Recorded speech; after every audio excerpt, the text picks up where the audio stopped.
Today, I'm going to give you a winning formula.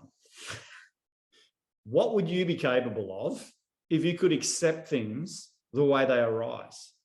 If they could flow off you like water off a duck's back? If you were Mr. and Mrs. Teflon? If things just didn't stick? If you could simply put your awareness into the things that you can control and let go of the resistance to the things that are beyond your control, your athletic journey would be a hell of a lot more simple. And so would your life, actually. So there's that old saying, right? God grant me the serenity to accept the things I cannot change, the courage to change the things that I can change, and the wisdom to know the difference. And we should just let that sit for a while, because it takes us into a space where we get to zoom out. And that's what's missing for the most part. For an athlete, the issue is usually not the acceptance or even the courage. It's just the lack of the ability to zoom out. We get lost in the wisdom because we literally don't know the difference between what is wisdom and what's a story. Mostly because we have an aversion to confronting the experiences that we don't like, or the experiences that are uncomfortable. And yet that's what we sign up for, right? As athletes. But there's great value in allowing things that we don't like to be present. And we don't have to like them, you know what? But we do have the choice to not resist them. And we need to zoom out to be able to be aware of that fact.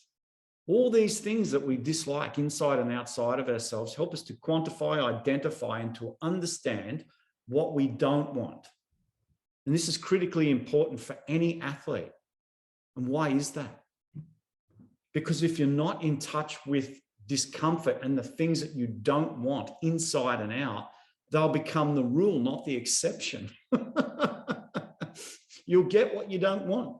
You'll spend so much time focusing on what you don't want that what you don't want is exactly what you get. That's the paradox of it. That's the power of your own thinking and belief. And this power used to fascinate me as a coach. I saw it so powerfully in some athletes and often felt quite unable to help, which is a vulnerable thing for a coach to say, but there you have it. I'm sure plenty of other coaches would admit to that. You know, and I'd watch as they repeated the same unwanted experiences of it and events again and again, as if history was taunting them. And in some ways it was, right? History repeating itself, what we don't want repeating itself. So at the base level, the truth is, if you're engaged in past-based thoughts and fears, then you can't be present. And if you can't be present, then you don't have a future. And because you don't have a present or a future, the only thing left to you is to repeat the past, right? It's the only option, subconsciously. This is the loop, and I've seen it so many athletes in this loop of repeating the past because of their resistance. Then I begin to allow myself to explore the subject in detail, and I become aware of the fact that if an athlete's able to focus their energy enough on what they don't want, then this power of manifestation can also be used in the opposite direction, towards what we want. So I began to experiment with hypnotherapy, inputting the experiences that the athlete not only wanted, but needed to feel. You know, the results were outstanding, not so much due to the hypnotherapy, but due to the power and direction of the present-based, process-based thought and energy. The subconscious does not know the difference between the reality and what is practiced mentally. In a calm state, felt sense visualization, if that practice feels present, then as far as the subconscious is concerned, it's real. So as Einstein said, if you match the frequency of the reality you want, you can't help but not get that reality. It can't be any other way. That's not philosophy, that's physics. And Einstein apparently said that. There's some conjecture to whether Einstein actually said it or not, but it illustrates the point perfectly, doesn't it? In sport and in life, it's been my own personal experience. Reality is subjective. You create it, we create it. So how does an athlete stop repeating the past and the experiences that they don't want? They have to get in touch with the experience, find out what's in it, write it down, explore the damn thing.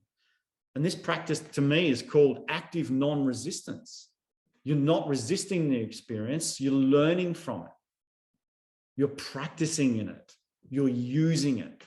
And this integration of the experiences you don't like allows them to stay where they need to stay, in the bloody past, where they belong, right? It seems obvious. And this practice of non-resistance teaches you also how to move into alignment with what's happening now, here and now. It frees up your hard drive. It gives you the space to be able to cope with the nuances of what's happening in the lead up, during, and post-race processes. Gives you some space. Presence takes care of your performance because it's pure non-resistance. Acceptance, focus, all rolled into a natural human function called experiences. Not to be confused with thought. Thought is rarely about the present moment. If you've thought it, it's past. It's already gone. The thought's already in the past. So if you're resisting the experience with past-based thought, then you're out of touch with the reality of the here and now. And if you're out of touch with the reality during a performance, the performance is going to bite you in the backside and send you packing right back to where you came from, the past. You don't want to be in the past. You want to think about the future and the present moment. And if the past is where you're coming from, you now know why your unwanted experiences keep repeating themselves. We've got to take responsibility for that. If you want a winning formula, you have to stay right where you are. And you have to rewire those synapses in your brain that are still stuck in the past, that want to replay the past, that want to go through the catastrophes, that want to go through all the bad things that happened. Because you're programming your brain for the same thing. That's neurology, like that's neuroscience. That's the research proves it. So there has to be a certain level of awareness around your own thinking, around your own belief systems, concepts that you put in place, the philosophies that you run, the scripts that you run, where you tell yourself you're not enough, or that disastrous performance that happened 4 months ago. Oh, God, I hope that doesn't happen again. Guess what? You're creating the fertile conditions for that to repeat itself. And nothing needs to be done other than you need to be aware of it. Thanks for listening.